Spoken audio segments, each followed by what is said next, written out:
Good morning students. How are you? Today's topic is objectives of management. आज का हमारा topic क्या है? मैनेजमेंट के ऑब्जेक्टिव्स का है। बेटा इसके ऑब्जेक्टिव को 3 कैटेगरी में कैटेगराइज किया गया है।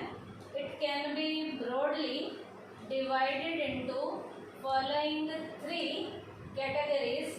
इसके ऑब्जेक्टिव को 3 मेन पार्ट्स में डिवाइड किया गया है, क्लासिफाई किया गया है। इसमें पहली कैटेगरी का नाम है ऑर्गेनाइजेशनल ऑब्जेक्टिव। पहली कैटेगरी का नाम है ऑर्गेनाइजेशनल ऑब्जेक्टिव, जिसका रिलेशन ऑर्गेनाइजेशन से होता है। सेकंड ऑब्जेक्टिव है सोशल ऑब्जेक्टिव, जिसका रिलेशन सोसाइटी से है। और थर्ड है पर्सनल ऑब्जेक्टिव, जिसका रिलेशन खुद पर्सन से है, इंसान से है, इंडिविजुअल लेवल का ऑब्जेक्टिव। अब बेटा ये ऑब्जेक्टिव्स हैं क्या? मैनेजमेंट का मीनिंग तो आपको आता है। ऑब्जेक्टिव्स क्या हैं? It refers to those end points for the attainment of which all the activities of an organisation are undertaken. ये कह रहा है बेटा ऑब्जेक्टिव ऐसे लास्ट के सारे एंड पॉइंट्स होते हैं जिन एंड पॉइंट्स को अचीव करने के लिए ऑर्गेनाइजेशन के अंदर जो है सारी की सारी एक्टिविटीज़ की जाती हैं। तो इसका मतलब क्या है? ऑर्गेनाइजेशन के अंदर सारी की सारी जो एक्टिविटीज़ की जाती हैं उन सारे एंड पॉइंट्स को लेने के लिए जो की जाती हैं एक्टिविटीज़, जो हमारे टारगेट थे उनको हमने पूरा करना है, उसके लिए ऑर्गेनाइजेशन में जो हम सारी एक्टिविटीज़ करते हैं शुरू से लेकर आखिर तक की जो एक्टिविटीज़ हैं वो एंड पॉइंट्स होते हैं जिन्हें हमने ऑर्गेनाइजेशन के अंदर उन एक्टिविटीज़ के द्वारा अचीव करना है। उन्हें हम किसका नाम देते हैं? ऑब्जेक्टिव्स का नाम देते हैं। तो ऑब्जेक्टिव्स क्या हैं? Those end points for the attainment of which all the activities of an organization are undertaken। ऐसे एंड के पॉइंट जिनको अचीव करने के लिए ऑर्गेनाइजेशन के अंदर सारी की सारी हम एक्टिविटीज़ करते हैं, उन एंड पॉइंट्स को अचीव करने के लिए जो सारी एक्टिविटीज़ की जाती हैं उन्हें हम किसका नाम देते हैं? ऑब्जेक्टिव्स का नाम देते हैं। अब बेटा ऑब्जेक्टिव्स में 3 कैटेगरीज बताई, जिसमें पहली कैटेगरी कौन सी है? Organisational objective. अब बेटा ऑर्गेनाइजेशनल ऑब्जेक्टिव का मीनिंग क्या है? It refers to the utilisation of human and physical resources available in the organisation. बेटा एक ऑर्गेनाइजेशन में जितने भी ह्यूमन लेवल के रिसोर्सेज हैं और जितने भी फिजिकल लेवल के रिसोर्सेज हैं उनका बेस्ट डायरेक्शन में यूज़ करना है, उनका बेस्ट डायरेक्शन में यूज़ करना है, considering the point of all stakeholders, ताकि जितने भी शेयर होल्डर्स हैं उनके इंटरेस्ट की, उनके हितों की रक्षा की जा सके। तो फिर से सुनिए, ऑर्गेनाइजेशनल ऑब्जेक्टिव क्या होते हैं? It refers to the utilization of human and physical resources available in the organization, considering the interest of all stakeholders। सारे के सारे जितने भी शेयर होल्डर्स हैं उन शेयर होल्डर्स के हितों की रक्षा करने के लिए यूनिट के अंदर, ऑर्गेनाइजेशन के अंदर जितने भी ह्यूमन और फिजिकल रिसोर्सेज हैं उनका बेस्ट डायरेक्शन में यूज़ करना कौन से ऑब्जेक्टिव में आता है? ऑर्गेनाइजेशनल ऑब्जेक्टिव में आता है। ह्यूमन रिसोर्स में एज अ ह्यूमन बीइंग अपना बढ़िया काम करेगा as a resource. Physical resources में मशीनों का बेस्ट डायरेक्शन में यूज़ करना है, रॉ मटेरियल का बेस्ट डायरेक्शन में यूज़ करना है, मनी का बेस्ट डायरेक्शन में यूज़ करना है, टूल्स, इक्विपमेंट उनका बेस्ट डायरेक्शन में हमने क्या करना है? यूज़ करना है। तो ऑर्गेनाइजेशनल ऑब्जेक्टिव में क्या होगा? जितने भी ह्यूमन और फिजिकल लेवल के रिसोर्सेज हैं उनका जो है बेस्ट से बेस्ट डायरेक्शन में यूज़ ताकि जितने भी स्टेक होल्डर्स हैं उनके हितों की रक्षा की जा सके। While fixing these objectives, management keeps into consideration the benefit of all the related parties. इसका मतलब जो भी ऑर्गेनाइजेशन से रिलेटेड पार्टीज हैं उन सब के हितों की रक्षा करने के लिए यहाँ पर बेटा प्रॉपर इंतजाम किया जाएगा। This also fulfils organisational economic objective which are survival, profit and growth. बेटा इन ऑब्जेक्टिव्स को अचीव करने के लिए हमें जो है ये चीज़ मिलनी जरूरी है, सर्वाइवल, प्रॉफिट और ग्रोथ। तो ऑर्गेनाइजेशनल ऑब्जेक्टिव के लिए ये 3 हमारे ऑब्जेक्टिव हैं जो हमने पूरे करने हैं। जब ये हमारे ऑब्जेक्टिव पूरे होंगे तो हमारे ऑर्गेनाइजेशनल ऑब्जेक्टिव क्या हो जाएंगे, पूरे हो जाएंगे। सर्वाइवल क्या है बेटा, every business wants to survive long. बेटा हर बिजनेस लंबे टाइम पीरियड तक सर्वाइव करना चाहता है, जिंदा रहना चाहता है। कोई भी बिजनेस यूनिट ये नहीं चाहती कि वो कुछ टाइम के बाद बंद हो जाए, वो हमेशा चलती रहना चाहती है। So management by taking positive decision with regard to different business activities should ensure that business survive for long. अब यहाँ पर बिजनेस की एक्टिविटीज सारी इतनी बढ़िया करनी है ताकि बिजनेस जो है लंबे टाइम पीरियड तक चलता रहे, क्योंकि हर बिजनेस चाहता है कि उसकी बिजनेस की यूनिट लंबे टाइम पीरियड तक चलती रहे। इसके लिए हमारी मैनेजमेंट ने सारे ऐसे पॉजिटिव डिसीजन लेने हैं और सारी ऐसी पॉजिटिव डायरेक्शन की बिजनेस एक्टिविटीज करनी है ताकि बिजनेस लंबे टाइम पीरियड तक सर्वाइव करता रहे। उसके बाद सेकंड पॉइंट है ऑर्गेनाइजेशनल ऑब्जेक्टिव में profit. Profits plays an important role in facing business hazards and successful running of business activities. बेटा प्रॉफिट जो है बिजनेस की जितनी भी आपदाएं आती हैं बिजनेस में उन आपदाओं को बढ़िया तरीके से झेलने के लिए प्रॉफिट जो है पूरा प्रॉपर तरीके से रोल प्ले करता है। क्योंकि हमारे पास जब प्रॉफिट का पैसा होता है और यदि बिजनेस में कोई भी हमारे सामने रिस्क आ जाते हैं तो उन रिस्क को हम प्रॉफिट के जरिए बेटा प्रॉपर तरीके से झेल जाते हैं।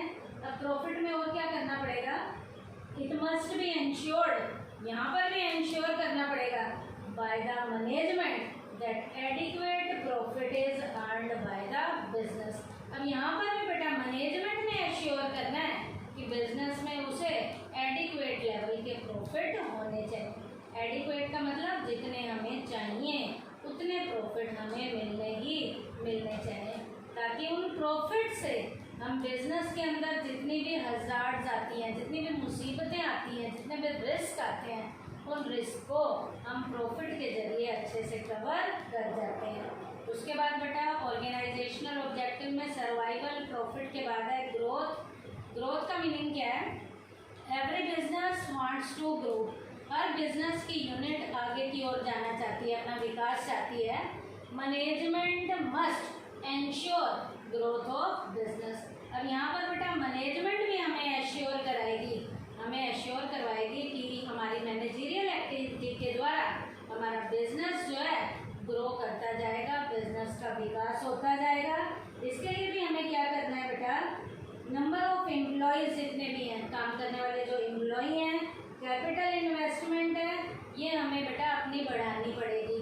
अपनी सेल का टारगेट हमें बढ़ाना पड़ेगा। इसका मतलब जब ये चीज़ें हमारी बढ़नी शुरू हो जाएंगी, if all this shows an encouraging trend then it can be concluded that business is heading towards growth. अब बेटा हमारी यूनिट में काम करने वाले एम्प्लॉय बढ़ जाएंगे, हमारी सेल बढ़ जाएगी, हमारा प्रोडक्शन बढ़ जाएगा। इसका मतलब हमें अपने आप ही पता चलना शुरू हो जाएगा कि हमारे बिजनेस का ग्रोथ होना शुरू हो गया। तो ये हमारा कौन सा ऑब्जेक्टिव था, ऑर्गेनाइजेशनल ऑब्जेक्टिव, जिसमें सर्वाइवल आता है, प्रॉफिट आता है और ग्रोथ आता है। सर्वाइव का मतलब लंबे टाइम पीरियड तक जिंदा रहना चाहती है हर बिजनेस की यूनिट। इसके लिए मैनेजमेंट को एफर्ट्स करने पड़ेंगे। यहाँ भी हर बिजनेस की यूनिट में प्रॉपर प्रॉफिट होना चाहिए।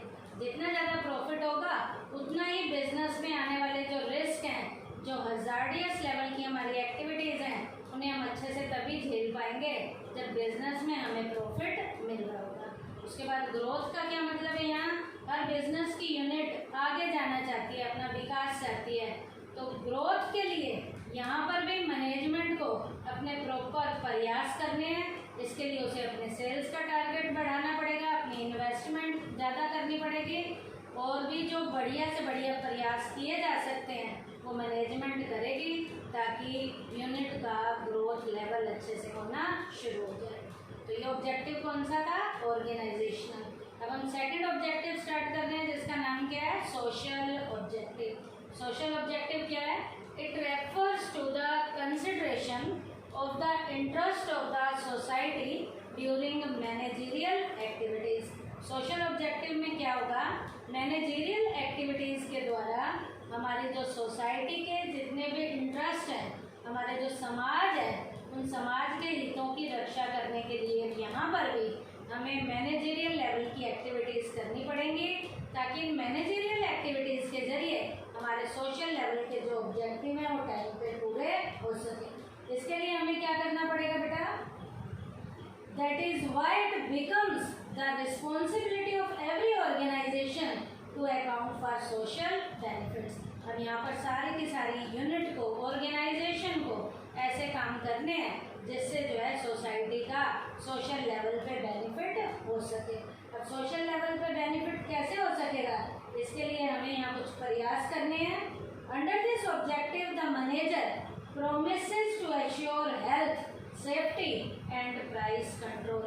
अब यहाँ पर मैनेजर ने समाज के लोगों को इस बात का आश्वासन देना है, क्या आश्वासन देना है, कि जो भी हमारे प्रोडक्ट मार्केट में आएंगे उनसे जो है समाज में रहने वाले लोगों की हेल्थ पे नेगेटिव इम्पैक्ट नहीं आएगा, उनकी सेफ्टी को ध्यान में रखा जाएगा और उन्हें बढ़िया क्वालिटी का माल रीजनेबल रेट पे दिया जाएगा। अब इसके लिए भी सोशल ऑब्जेक्टिव पूरे करने के लिए हमारे मैनेजर्स ने क्या क्या प्रयास करने हैं ताकि सोसाइटी का फ़ायदा हो सके। तो इसमें जो प्रयास होंगे वो क्या क्या होगा, to make available employment opportunity, समाज के लोगों को ही रोजगार की सुविधाएं देनी है, समाज के लोगों को ही रोजगार की सुविधाएं देनी है। जिस एरिया में यूनिट है, ऑर्गेनाइजेशन है, वहीं के प्रॉपर लोगों को एम्प्लॉयमेंट की अपॉर्चुनिटी अवेलेबल करानी है। तो यहाँ पर मैनेजर के प्रयास लोगों को ज़्यादा से ज़्यादा रोजगार देने में होना चाहिए ताकि सोशल लेवल का ऑब्जेक्टिव पूरा हो सके। To save environment from getting polluted, वातावरण को प्रदूषण से भी बचाने की कोशिश करनी है।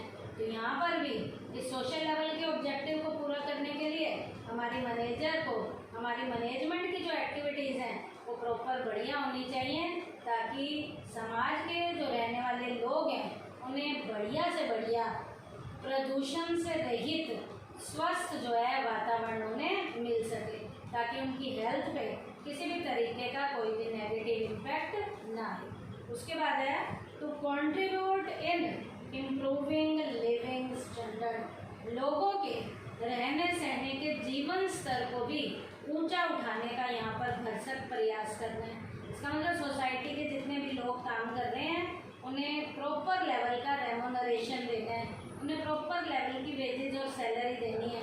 अब जब उनके घर में अर्निंग आएगी तो उनका लिविंग स्टैंडर्ड जो है अपने आप ही इम्प्रूव होना शुरू हो जाएगा। तो ये हमारा कौन सा ऑब्जेक्टिव था, सोशल ऑब्जेक्टिव। सोशल ऑब्जेक्टिव में क्या होना चाहिए, हमारी मैनेजमेंट की एक्टिविटीज़ ऐसी होनी चाहिए जिससे हमारी सोसाइटी के ऊपर उनका किसी भी तरीके का कोई भी नेगेटिव इम्पैक्ट ना आए।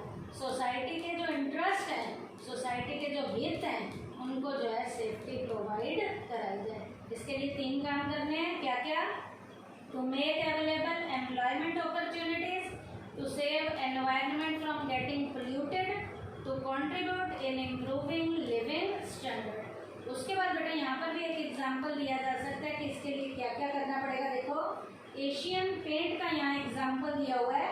Asian Paints has provided funds under its community development programme which has made possible the effective utilization of local resources by farmers. In the same manner, एक और एग्जाम्पल भी है, Steel Authority of India regularly provides services related to agriculture industry education, health, etc. to the people living nearby its steel plants।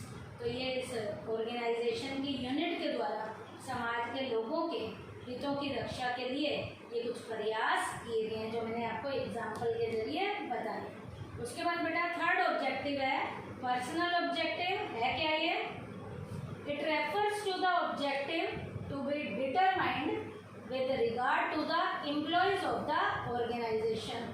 बेटा यहाँ पर सारे के सारे ऑब्जेक्टिव हमें ऐसे निर्धारित करने हैं जो हमारी ऑर्गेनाइजेशन के एम्प्लॉयज से रिलेटेड होंगे, जो हमारी ऑर्गेनाइजेशन में काम करने वाले एम्प्लॉय हैं उनसे रिलेटेड हैं। Every organisation is a group of people having different nature. Organisation में बहुत से लोग ऐसे हैं जो अलग अलग नेचर के हैं, जो काम कर रहे हैं। These people become a part of the organization with a view to fulfill the following three needs। ये जो लोग यूनिट के अंदर काम कर रहे हैं, इनके पर्सनल ऑब्जेक्टिव पूरा करने के लिए इनकी हमें 3 नीड्स को पूरा करना है। पर्सनल लेवल के ऑब्जेक्टिव को पूरा करने के लिए ऑर्गेनाइजेशन के अंदर जितने भी काम करने वाले एम्प्लॉय हैं उनके हितों की रक्षा करनी है। इसके लिए हमें 3 प्रयास करने हैं, उनकी 3 नीड्स को प्रॉपर तरीके से पूरा करना है। उनमें पहली नीड है फाइनेंशियल नीड्स। फाइनेंशियल नीड्स में क्या आएगा हमारा? These people expect a competitive salary and other perks from the organization। इसका मतलब काम करने वाले लोगों को कम्पिटिटिव लेवल की सैलरी देनी है और अदर पर्क्स में अदर फैसिलिटीज देनी है, ताकि काम करने के बाद एम्प्लॉय की फाइनेंशियल लेवल की नीड्स पूरी हो सके। फाइनेंशियल लेवल की नीड में उन्हें क्या देना है? कम्पिटिटिव लेवल की सैलरी देनी है और अदर पर्क्स उन्हें टाइम पे प्रोवाइड कराने हैं। उसके बाद है सोशल नीड्स उनकी पूरी करनी है।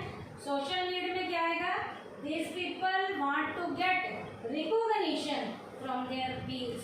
इसका मतलब यहाँ पर उनकी सोशल लेवल की नीड जो पूरी करनी है कि मालिकों की नज़र में उनकी एक अलग पहचान होनी चाहिए, उन्हें जो है सम्मान की दृष्टि से देखा जाना चाहिए। जब उन्हें सम्मान की दृष्टि से देखा जाएगा, इसका मतलब उनका पर्सनल लेवल का जो ऑब्जेक्टिव है वो अपने आप पूरा होना शुरू हो जाएगा।